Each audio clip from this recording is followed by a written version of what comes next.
We call it the parable of the Good Samaritan. Why? What was good about the Samaritan? Jesus never used that word to describe him, or even a synonym. So what was good about the Samaritan? Remember, a man was robbed, stripped, beaten, and left half dead. Two religious people came up on him, and they just walked right on by. Then this Samaritan came to where he was, saw him, had compassion, and gave him careful attention. That story is in Luke chapter 10, and I'm going to ask you to just set it aside for a moment. We'll come back to it, but for now, set it aside. We're talking about prayer, not parables. We started this fascinating study with 1 Timothy chapter 2, verse 1. First of all, then, I urge that supplications, prayers, intercessions, and thanksgivings be made for all people. In this verse, we see the word prayers, talking to God. And it's surrounded by three different kinds of prayers: supplications, intercessions, and thanksgivings. In our last study, we looked at this unfamiliar word, supplications, and learned that they are prayers that make requests of God. Now we come to this word, intercessions. That's another one of those that we just don't use that often. In fact, the Bible doesn't either. The noun intercession is found in only 2 verses, while the verb intercede is only found in 3 verses, all in the same chapter, Romans 8. This is just not a word that is used a lot. So to help us understand what it's all about, let's do what we did with our study of supplications. Let's give our attention to a definition and then an application of the word intercession. First, a definition. What does it mean? The word found in our passage refers to meeting with, having an interview with, falling in with, or coming to be with another.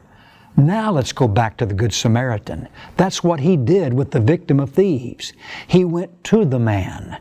He addressed his needs. He had compassion, went to him, bound up his wounds, and took care of him.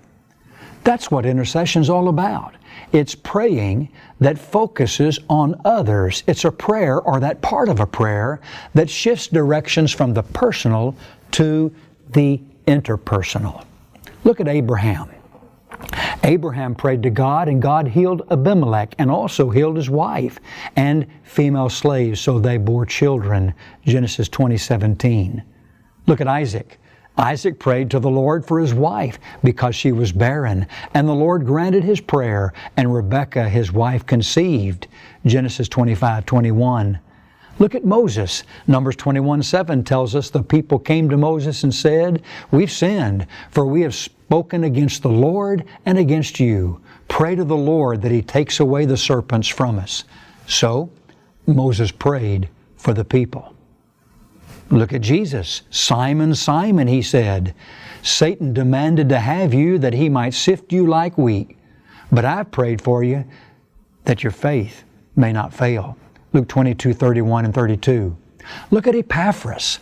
Paul tells us he was always struggling in his prayer for the church at Colossae, that they may stand mature and fully assured in all the will of God. Colossians 4:12.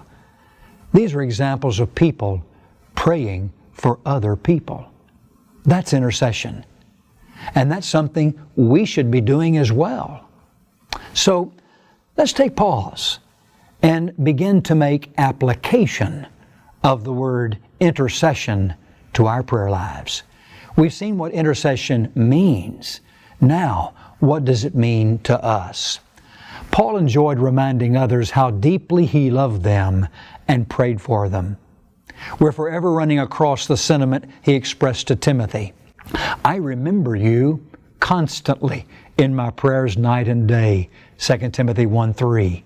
And remember, Paul's the one that wrote, "Be imitators of me as I am of Christ," 1 Corinthians 11:1. If we follow his example, we will frequently pray for others. We need to be praying for others to be saved. "Brethren," he wrote to the Romans, "my heart's desire and prayer to God for them," Israel, "is that they may be saved." Romans 10, verse 1. We need to be praying for others to do what is right.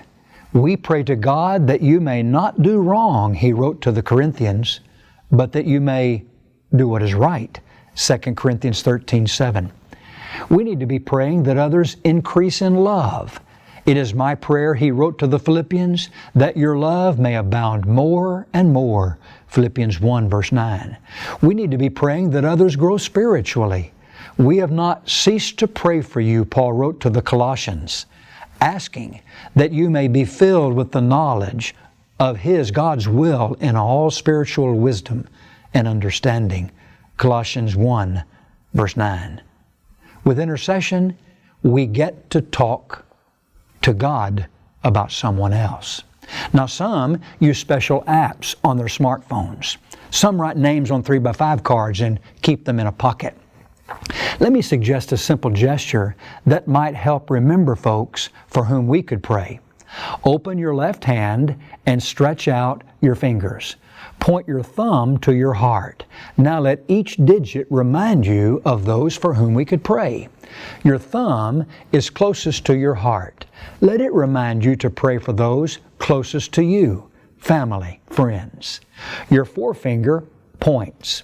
Let it remind you to pray for those who point the way to Jesus, church leaders, preachers, youth leaders, Bible school teachers. Your middle finger is the highest. Let it remind you to pray for those that hold high offices in the land, our president, Congress, governors, mayors, city officials, school superintendents. Next, there's your ring finger. And if you're married, it displays your wedding band. Let it remind you to pray for your marriage. Finally, there's your pinky, the weakest. Let it remind you to pray for those struggling, those sick, suffering, or fighting sin. Supplication is asking God for something. Intercession is asking God for something that relates to another. Prayers, supplications, intercessions. What a blessing.